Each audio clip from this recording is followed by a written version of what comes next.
Muy buenas noches, bienvenidos a una emisión más de Perfiles del 6 y en esta ocasión es un gusto acompañarlos desde el Instituto Nacional Electoral y agradecemos la hospitalidad del consejero Ciro Murayama Rendón, quien nos brinda las facilidades para concretar esta entrevista. Muchísimas gracias.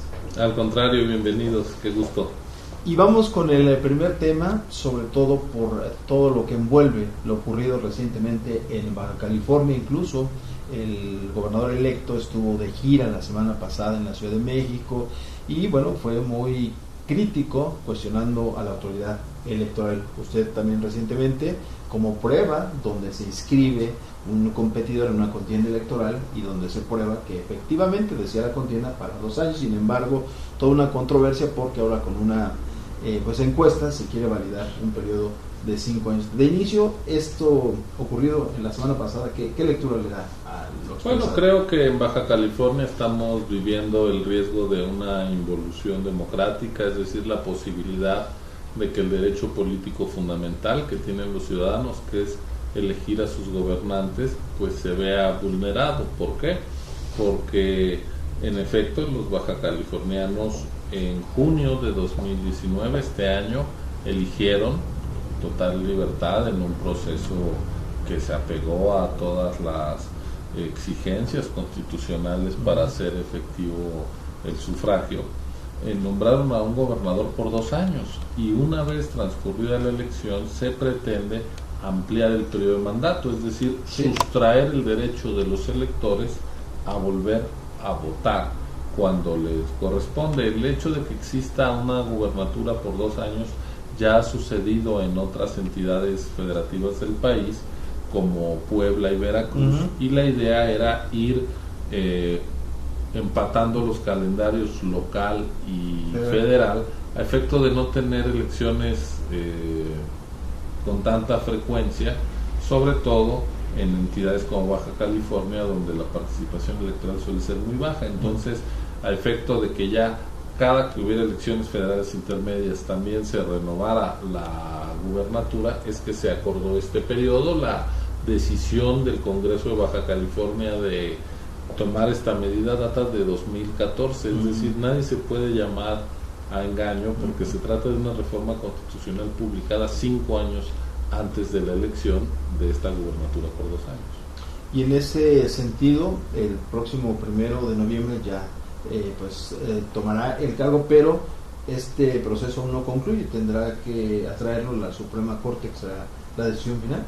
Pues lo tiene que resolver la Corte, no es necesariamente una atracción, sino que es un asunto que llega directamente al escritorio de la Corte como Tribunal Constitucional, que es, ya que la modificación que hizo el Congreso de Baja California después de la votación para prolongar el mandato de 2 a 5 años, pues es una reforma legal en materia electoral que puede ser impugnada directamente a través de la figura de inconstitucionalidad, una acción de inconstitucionalidad que ya distintos partidos políticos han promovido desde el día siguiente en que se publicó este decreto con esta ley, que fue también la semana pasada. Sí.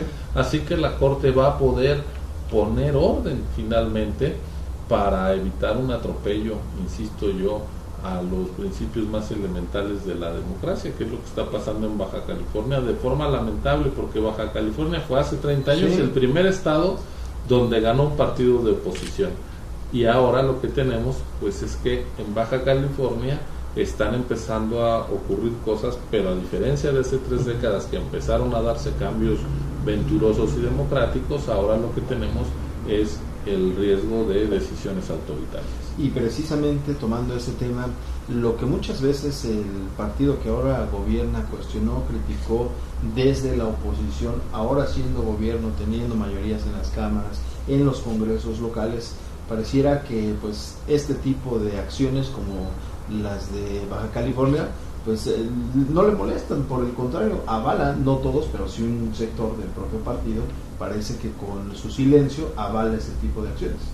Sí, de hecho la acción de inconstitucionalidad que debe interponerse ante estos casos también está permitida o prevista en el artículo 105 constitucional para ser promovida por el presidente de la República, y él en este caso decidió no intervenir, es decir, es un asunto sobre el que no tiene opinión cuando es muy evidente la violación a la ley. En efecto, estamos en un tiempo de riesgo para las democracias en el mundo. A mí me parece que todo mundo que tiene algo de responsabilidad debería de actuar en ese sentido responsablemente para evitar que las pretensiones arbitrarias autoritarias se impongan sobre los derechos de la ciudadanía. Retomando ese tema, recientemente la Cámara de Diputados aprobó por mayoría la revocación del mandato que será aplicable en los próximos años.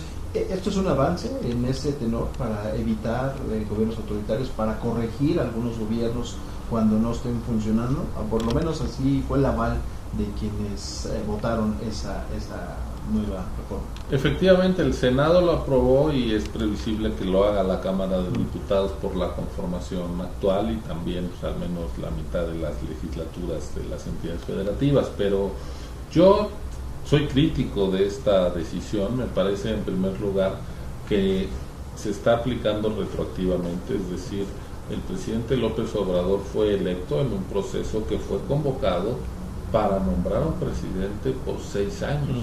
La gente salió a las urnas, votó, y ese es el mandato popular, un presidente por 6 años. Ahora se podría modificar. Yo creo que la figura debió de haberse introducido para que aplicara en todo caso a un mandatario que llega al cargo sabiendo que puede haber la revocación de mandato, porque si no, insisto, hay cierta retroactividad. Pero más allá del caso puntual, a mí me parece que en democracia la manera de evitar gobiernos autoritarios son los contrapesos. Es un legislativo que expresa la pluralidad de la sociedad, que representa nítidamente esa diversidad. Nuestro Congreso tiene algunos mecanismos de integración que distorsionan esa pluralidad. Por ejemplo, Morena tuvo el 43% de los votos en la Cámara de Diputados, pero tuvo el 62% de legisladores, es decir, la minoría en las urnas se volvió mayoría en el Congreso, y los ciudadanos que mayoritariamente votaron para el Congreso por partidos opositores vieron disminuida su representación. Eso es un problema. Otra manera de evitar gobiernos autoritarios es tener un poder judicial plenamente independiente. Otro mecanismo es contar con organismos autónomos que no estén a las órdenes del gobernante en turno. Es el caso de la Autoridad Electoral, del Banco de México, del Instituto de Transparencia, etcétera, etcétera. Y también en las democracias la manera de deshacerse de gobiernos que no le satisfacen a la gente, pues es yendo a votar y cambiando de gobierno, que es lo que ya tiene México. En tres ocasiones en lo que va del siglo se ha votado por la alternancia a nivel de la presidencia de la República de 4 procesos electorales, es decir, una alternancia del 75%. Eso quiere decir que la gente está usando su voto como mecanismo de castigo a los gobiernos que no están haciendo bien las cosas, y a mí me parece que eso está salvaguardado. Meter la revocación de mandato para poder remover al presidente, a los gobernadores a los 3 años, pues nos va a hacer que estén en campaña permanente, que no se tomen decisiones necesarias y son impopulares. No creo que sea un avance. Y en ese mismo sentido, tengo entendido que está bajo un proceso de investigación el que la imagen del Ejecutivo Federal se promociona a través de sus servidores públicos. Bueno, es paradójico que ahora que se cambió la Constitución para incluir la figura de la revocación de mandato, se dejó intacto el artículo 134 constitucional que prohíbe que los gobernantes hagan uso de su imagen y la promuevan con recursos públicos, y el artículo 41 constitucional que exige que los servidores públicos, los gobernantes, no influyan en las preferencias electorales. Si una revocación de mandato es una elección para ver si se queda o no, pues el presidente va a ser convidado de piedra, lo dudo. Y eso no quedó claro. Entonces se trató de una reforma en la que incluso no se pidió la opinión técnica del Instituto Nacional Electoral. Al mismo tiempo se incluyó la figura de las consultas populares con más frecuencia de lo que ya estaba previsto en la Constitución, ahora para que se celebren en el mes de agosto de cada año. Y por ejemplo en 2021 las organizaría el INE, pero fíjese usted, en 2021 vamos a tener elección intermedia, se va a renovar la Cámara de Diputados, se van a elegir 15 gubernaturas, va a haber elecciones locales en todas las entidades. Eso el primer domingo de junio. El primer domingo de agosto, 2 meses después, podría celebrarse una consulta popular. ¿Por qué no las dejaron en la misma fecha como estaba antes en la Constitución? Un misterio que no se ha aclarado. Y después, en diciembre, podría iniciarse el proceso de revocación de mandato para ir a las urnas en marzo. Quiere decir que en 10 meses estaríamos yendo a elecciones nacionales 3 veces. Me parece un desgaste, un uso de recursos también innecesario. En fin, no creo que estemos dando los pasos en dirección correcta para robustecer nuestra democracia. Lo que hace falta es que los gobiernos empiecen a dar resultados en materia de seguridad, en materia de crecimiento económico, de disminución de la pobreza y la desigualdad, pero seguimos dándole vueltas a la noria electoral. Si me lo permite, vamos a una breve pausa. Al regresar, precisamente, si podemos hablar un poco del presupuesto, porque nos advierte ya estos procesos que tendrán que realizar, pero se trabaja en un recorte presupuestal en la Cámara, y también si nos platica un poco sobre la democracia a prueba, que precisamente son esto que acabamos de compartir hace un momento. Vamos a la pausa y regresamos.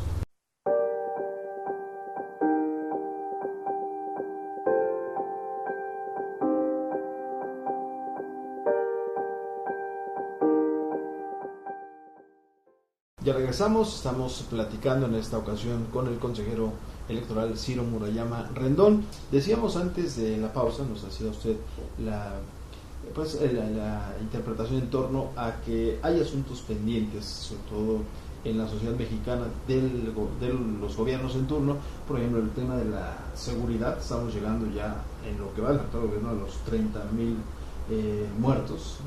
Ya es una cifra oficial, un tema pendiente, lo recientemente vivido en Culiacán, la economía que no crece, está estancada, problemas en puerta, pero se sigue también pues minando desde el punto de vista la parte de la democracia.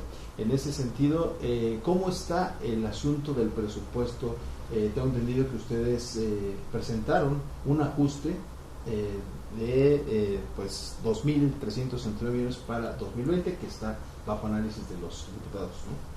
Así es, nosotros presentamos un proyecto presupuestal de 12.500 millones prácticamente, que representan de los 6.1 billones, o sea, millones de millones, que va a ser el presupuesto del año 2020, pues el 0.20%. ¿Qué quiere decir esto? Que solicitamos 20 centavos por cada 100 pesos que maneja el gobierno, o para decirlo de otra manera, 1 peso por cada 500 pesos.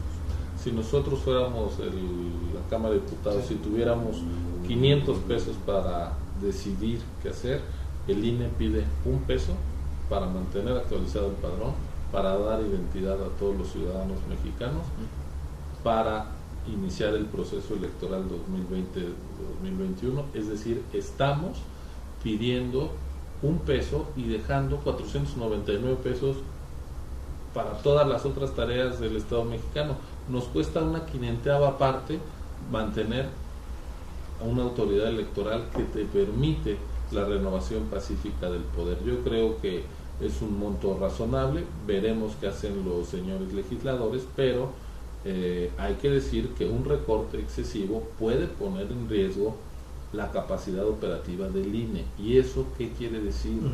Poner en riesgo la celebración de elecciones, porque las elecciones de 2021, de acuerdo a nuestra norma, se empiezan a construir en 2020. En septiembre de 2020 ya tenemos que empezar a instalar consejos distritales, locales, es decir, toda la estructura de decisiones ciudadanas que acompañan a la elección.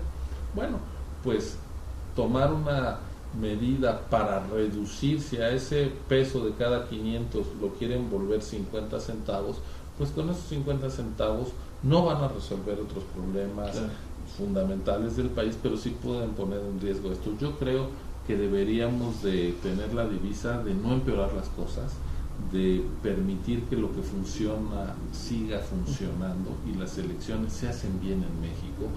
Lo que no se está haciendo bien es todo lo demás, pero eso no es una responsabilidad del INE ni culpa de la democracia en sí, sino de los actores políticos que son los principales beneficiarios de la democracia, que son quienes se han podido hacer cargo del gobierno. Entonces, lo cierto es que nuestra democracia, México se democratizó en unos años en donde lo demás no ha caminado bien, no ha crecido la economía, ha empeorado mucho el tema de la seguridad pública y es normal que la gente esté insatisfecha. ¿Por qué va a estarlo si cada día hay más delincuencia, más violencia, si no hay empleos bien remunerados? Pero eso quiere decir que tenemos el pendiente de resolver nuestras asignaturas sociales, pero yo diría hoy sin sacrificar los derechos político-electorales que tanto trabajo nos costó hacer una realidad. Hace un momento lo iba a interrumpir porque en la percepción social, pues o por lo menos así se tenía, de que bueno, eran gastos excesivos en el INE, anteriormente el IFE, por ello se tenía que hacer un ajuste, venía esta propuesta del Ejecutivo Federal. Hasta donde tengo entendido hubo reducción de sueldos y ajustes en varias áreas, ¿no?, de parte del INE. Pues sí, pero realmente el costo del INE está en el garantizar los derechos y por tanto más que un costo es una inversión. Por ejemplo, la tercera parte del gasto operativo del INE es entregar 16 millones de credenciales cada año en territorio nacional, más cerca de 500,000 en el extranjero, mantener actualizado el padrón. Gracias a ese trabajo del INE, hoy todo el mundo se identifica con su credencial para votar con fotografía, en trámites bancarios, en viajes, etcétera, etcétera. Eso que en otros países el documento nacional de identidad lo hace el gobierno, nosotros venturosamente lo hace el INE porque había desconfianza en el trato que le daba el gobierno al padrón.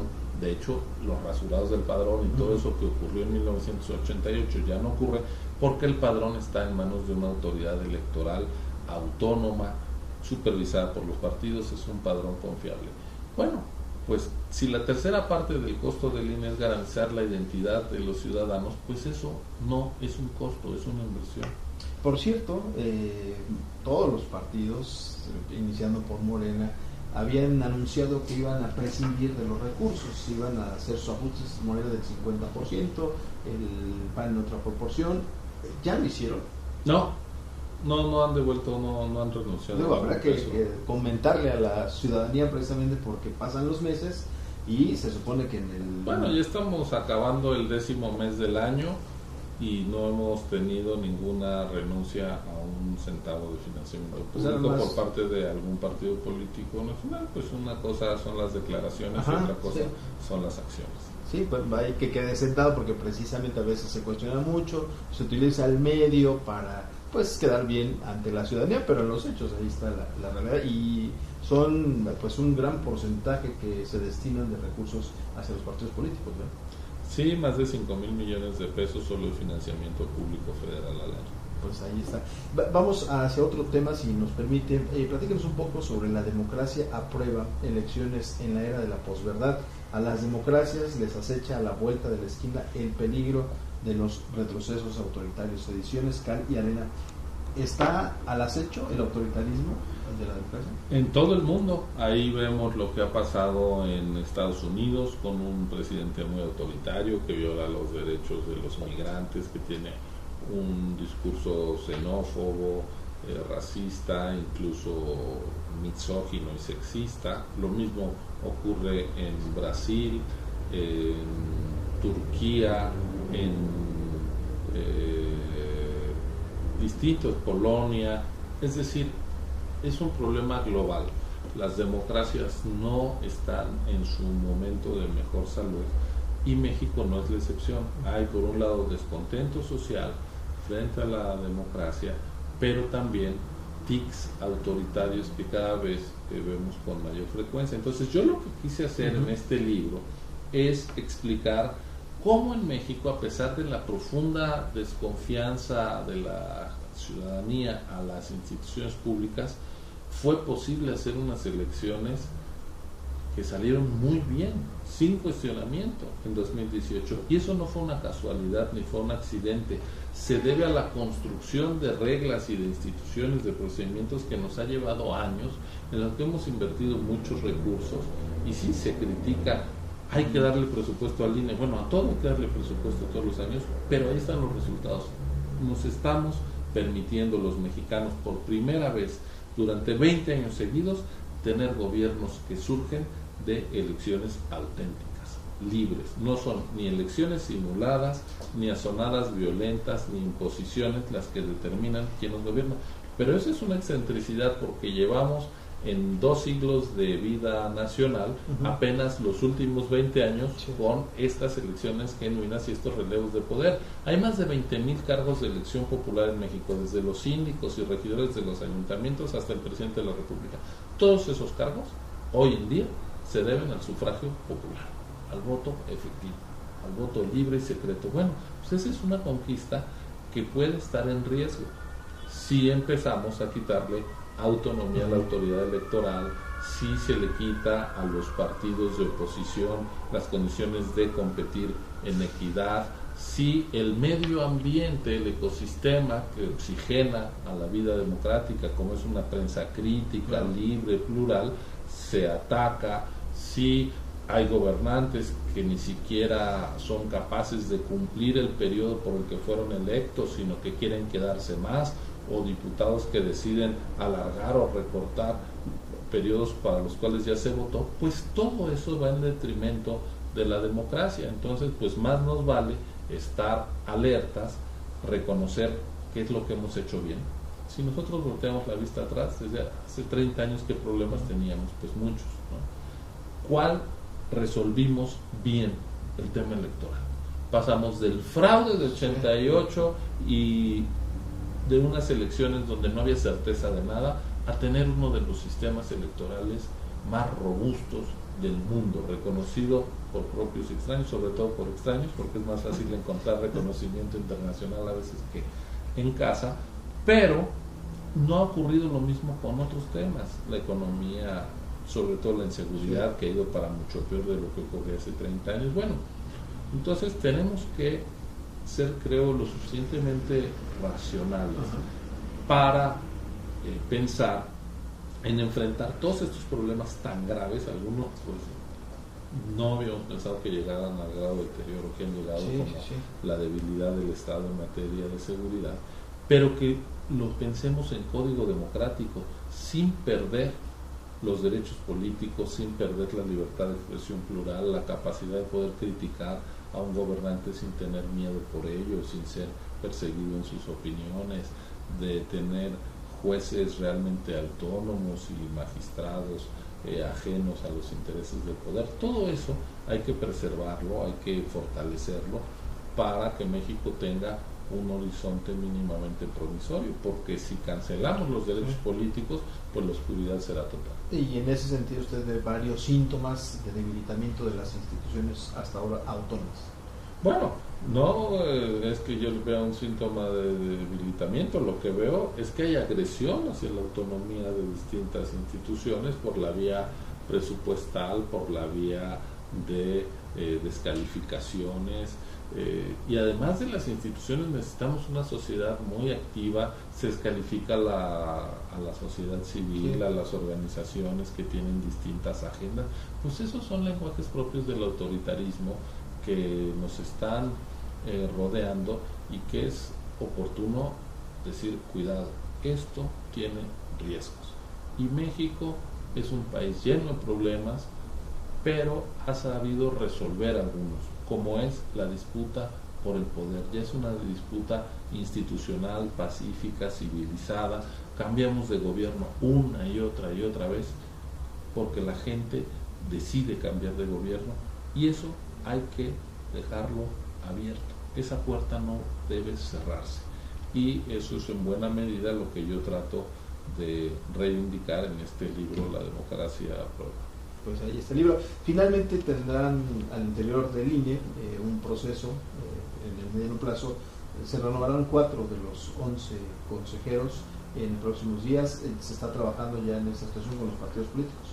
Bueno, esa es una tarea de los partidos, porque ahí sí ellos hacen la designación y nosotros pues simplemente esperamos. La renovación del INE es algo normal, sí. Está previsto en la Constitución que se vayan 4 compañeros que fueron nombrados en 2014 y que pues nuevos consejeros lleguen. Es una renovación escalonada, nos quedamos otros 7, pero pues lo importante es asegurar la autonomía. Ojalá que la decisión de la Cámara de Diputados sea poniendo a gente de la confianza de los distintos actores políticos, no a correas de transmisión de uno. Lo peor que le puede pasar al INE es que haya quien trabaje aquí pensando no en la autonomía, sino en servir al gobierno. Eso sería muy lamentable. Esa sombra por años también lamentablemente ha traído en el caso de la autoridad electoral que obedece a un gobierno, ¿no? Bueno, la demostración de que esto no ha ocurrido así es que estamos en el mayor índice de alternancias en la historia de México. Es decir, la gente vota y es la que se deshace de los gobiernos, y nosotros pues aquí podemos documentar cómo tomamos decisiones para poner reglas de cancha pareja frente al gobierno de Peña Nieto, cómo su partido quedó en tercer lugar en las elecciones. Es decir, esta autoridad no hizo nada para favorecer al PRI cuando gobernaba Peña Nieto, tampoco para lastimarlo, y es lo que haremos con Morena. Ni somos su oposición ni estamos a su servicio. Pues un gusto platicar con el consejero Ciro Murayama Rendón. Nosotros nos despedimos. Acompáñenos en otra transmisión más de Perfiles del CES. Muy buenas noches y muchas gracias. Gracias.